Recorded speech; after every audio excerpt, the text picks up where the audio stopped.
दोस्तों नमस्कार। 2024 का चुनावी बिगुल बज चुका है। सभी राजनीतिक दल, विपक्षी पार्टियां और सभी की निगाहें हैं कि कहां पर हरियाणा सरकार जो विधानसभा चुनाव, लोकसभा चुनाव कहां पर जाएगा। कुछ जो हमारे साथ जुड़ चुके हैं, मैं रेवाड़ी में आया हूं, वरिष्ठ पत्रकार है सुरेंद्र इंदुरा जी हैं, वो मेरे चैनल पर आए हैं, उनका मैं तहे दिल से धन्यवाद करता हूं। आप हमारे चैनल पे। आज मैं जो चर्चा के लिए आया हूं, रेवाड़ी में आया हूं, अहीरवाल की राजनीति को लेके बीजेपी का क्या कदम चल रहे हैं और कहां पर बीजेपी पहुंचेगी, उस बारे में चर्चा करने के लिए आया हूं। सुरेंद्र जी नमस्कार। आप वरिष्ठ पत्रकार हैं, 25 साल का तजुर्बा आपके साथ चल रहा है। क्या कहेंगे अहीरवाल की राजनीति के बारे में, किन किन कदमों पर चल रही है और कहां पर ये पहुंचेगी?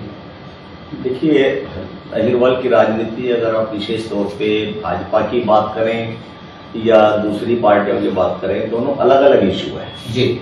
तो आप पहले अपना स्पष्ट कीजिए कि भाजपा की राजनीति, भाजपा कहाँ खड़ी है उसकी बात करें या दूसरे दलों। देखिए, जब अगर मैं बात करूं, जैसे अगर ये एक स्टेटमेंट भी कही गई है कि अहीरवाल की जो राजनीति है कहीं ना कहीं रामपुरा हाउस से चलती है, वो बीजेपी की राजनीति क्या रहेगी। मैं बीजेपी के सीधे सीधे शब्दों में कह रहा हूं, अगर मैं राव घराने की भी बात करूंगा तो क्या कहेंगे आप? कि राव इंद्रजीत सिंह की जो आपने बात की है, बीजेपी में है, वो कांग्रेस छोड़कर 2009 में भाजपा में शामिल हुए जी। क्या कारण रहा, नेता स्वयं जानते हैं उनको क्या कांग्रेस में अजीब लगा जो बीजेपी में वो आ गए जी। उसके बाद से वो लगातार भाजपा में अपना काम कर रहे हैं, ईमानदारी के साथ में काम कर रहे हैं। ये सबसे बड़ी बात है कि राव इंद्रजीत सिंह के ऊपर आज तक किसी प्रकार का कोई आरोप नहीं है किसी भी तरह का, इसीलिए शायद पार्टी की तरफ से भी उन्हें मान सम्मान दिया गया है जी। और रही है उनकी अपने प्रभाव की बात, तो ये तो सब जानते हैं अहीरवाल की जो राजनीतिक धुरी, मैं जहां तक मानता हूं, मैंने सुना भी है और 25 साल की पत्रकारिता में भी देखा है, राव इंद्रजीत सिंह के इर्द गिर्द घूमती है जी। नेता भी कहते हैं और राव साहब खुद कहते हैं इस बात को कि चंडीगढ़ का जो रास्ता वो दक्षिणी हरियाणा से होकर जाता है जी। दक्षिणी हरियाणा में 10 सीटें हैं और मैं जहां तक समझता हूं, जो मैंने देखा भी है, दक्षिणी हरियाणा में काफी प्रभावशाली वो नेता है जी। पार्टी को साथ लेके चल रहे हैं और काम कर रहे हैं। तो पार्टी में अगर राव इंद्रजीत सिंह जी चल ही रहे हैं तो अब भाजपा क्या करती है उनके साथ में, जैसे भाई भाजपा उनको कितना वेटेज देगी इस बार के चुनाव में। अभी आपने जैसे वेटेज की बात किया, तो क्या आपको लगता है कि उनकी अपेक्षा की गई है या उनको क्या कहेंगे, उनको पद प्रतिष्ठा मान सम्मान क्या देते हैं, जबकि दूसरे तमाम, अगर अहीरवाल की अगर सीट की बात करें, विधानसभा टिकट की बात करें, उनके कैंडिडेट की बात करें, तो इंद्रजीत राव के बहुत कुछ लिखते हैं कि उसके बारे में, उसके बिना यहाँ पर टिकट मिल पाना मुश्किल है या कुछ इस तरीके का, वहां पर क्या कहेंगे आप? ये बात वही आ गई कि प्रभाव की। भाजपा भी जानती है, दूसरे दल भी जानते थे कि भाई राव इंद्रजीत सिंह का बहुत अच्छा यहाँ प्रभाव है जी।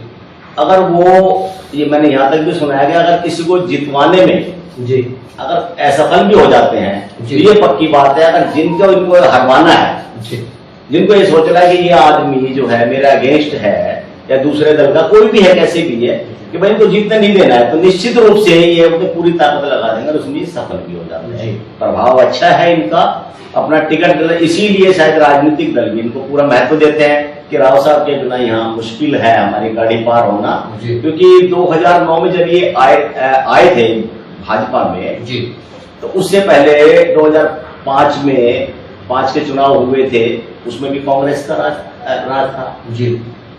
तो दक्षिणी हरियाणा से काफी कांग्रेस के वो एमएलए थे, मंत्री थे, सरकार में उनकी पूरी हिस्सेदारी थी। लेकिन जब 2009 में ये आए, तो मैं इसमें ये भी कहूंगा कि पूरा शायद योगदान हम राव साहब का ना माने, भाजपा की उसमें लहर भी मान सकते हैं, तो पूरा ही सुपड़ा साफ हो गया दूसरे दलों का जी।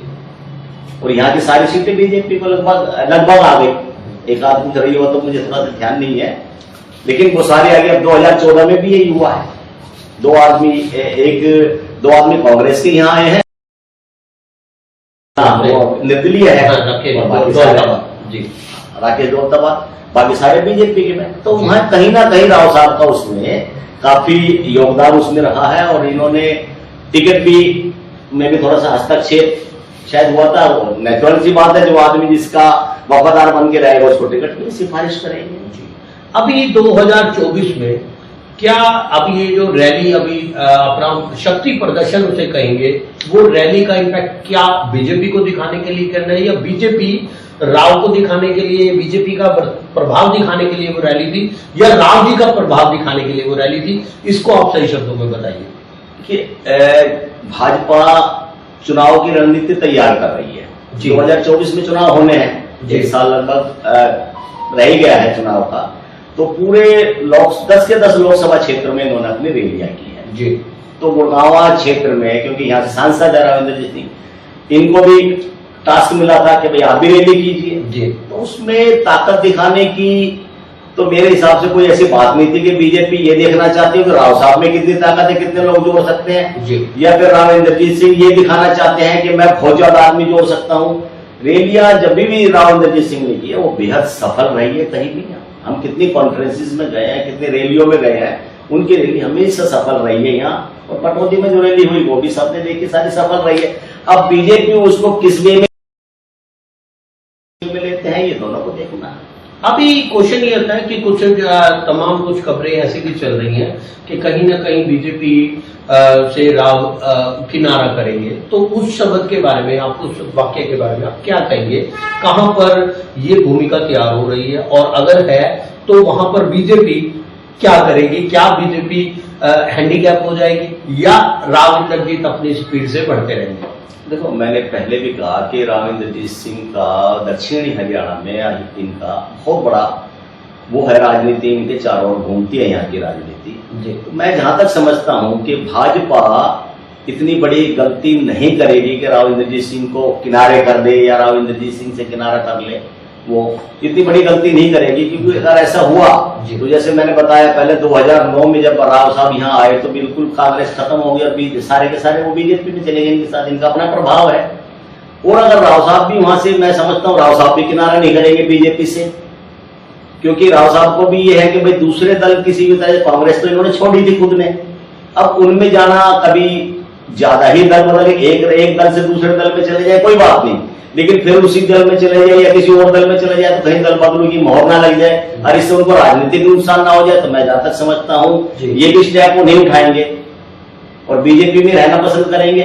अब बीजेपी में ये रह रहे हैं और जैसे वो अपने टिकट किसी को मांगते हैं, अपनी बेटे के लिए मांगते हैं, आरती राव के लिए या किसी और के लिए, तो ये मैं जहां तक समझता हूं कि बीजेपी इनके प्रभाव को देखते हुए इनकी किसी बात को इनकार नहीं करेगी। पिछले चुनाव में मैंने देखा था कि इनके जो कंटेस्टेंट थे रेवाड़ी के विधानसभा चुनाव में, एक दो थे ऐसे कंटेस्टेंट जो टिकट लेना चाहते थे, लेकिन सुनने में यही आया कि भाई जब उन्होंने राव साहब की खिलाफत की तो उन्होंने उनको सजा भुगतनी पड़ी।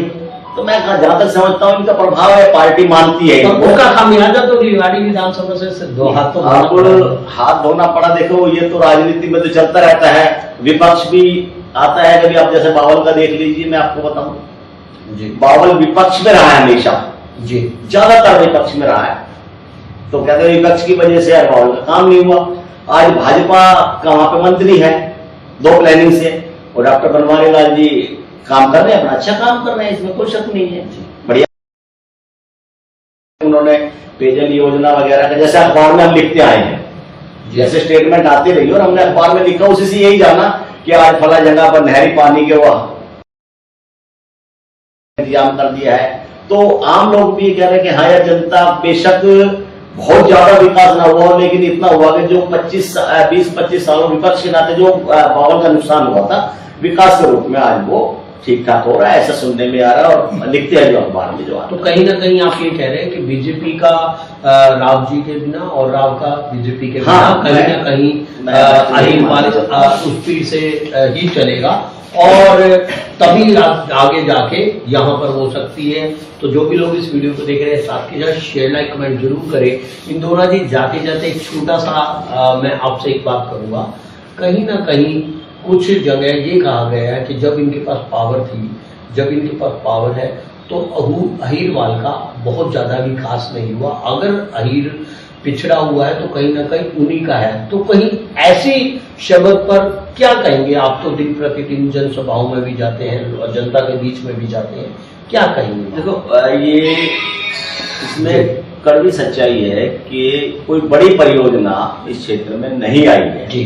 वहां पर इसमें राव इंद्रजीत सिंह जी का रोल क्या है? राव इंद्रजीत सिंह जैसे रोड के मामले में हो है या किसी और बड़े मामले में, हमेशा कहते रहे हैं जी जी गवर्नमेंट से अपना काम करवाते रहे, वो कहते रहे हैं। लेकिन सरकार की अपनी पॉलिसी है, अगर नहीं है और फिर भी अगर कोई जिम्मेदार मानते हैं राव साहब नहीं ला सके, तो विपक्ष भी और जो आम जनता भी जो सोचती है कि राव साहब ही की वजह से ही नहीं आ सका, देखो अपने आदमी की अपने सोच है, उनको कहने का हक भी है, क्योंकि कोई योजना आई ही नहीं झलकता है। क्योंकि अगर कोई परियोजना आती है, अभी अभी देखा है कुछ नेताओं द्वारा अपने प्रोफाइल पे कुछ एम्स के बोर्ड को दिखाया गया। अभी 9 साल में चुनावी जुमला की बात भी कर सकते हैं। बिल्कुल बिल्कुल आप सही कह रहे हो, बिल्कुल सही कह रहे हो कि 9 साल में इस गवर्नमेंट ने एम्स को लेकर तो खाम में जुमलेबाजी ही बिल्कुल की है। और अब चुनाव के समय ये जो कर रहे हैं इसको लोग फंडा कह रहे हैं। जी जी जी कि राजनीतिक स्टंट है। जी जी जी मैं भी किसी हद तक एक पत्रकार के नाते नहीं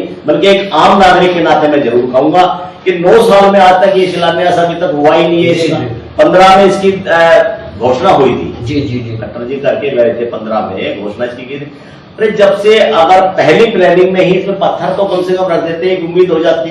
और जो आज ये विपक्ष या आम जनता कह रही है कि चुनावी स्टंट है, कम से कम भाजपा पे ये दाग चुनावी स्टंट का नहीं लगता जी। अगर ये एम्स को उससे पहले शिलान्यास कर देते या उसकी 4 दीवारी वगैरह करा देते तो ये होता चलो काम चल रहा है, कछुए की चाल सही लेकिन चल तो रहा है। तो आज जो लग रहा है ना आरोप, ये नहीं लग रहा उसके ऊपर, ये सच्चाई है। बिल्कुल।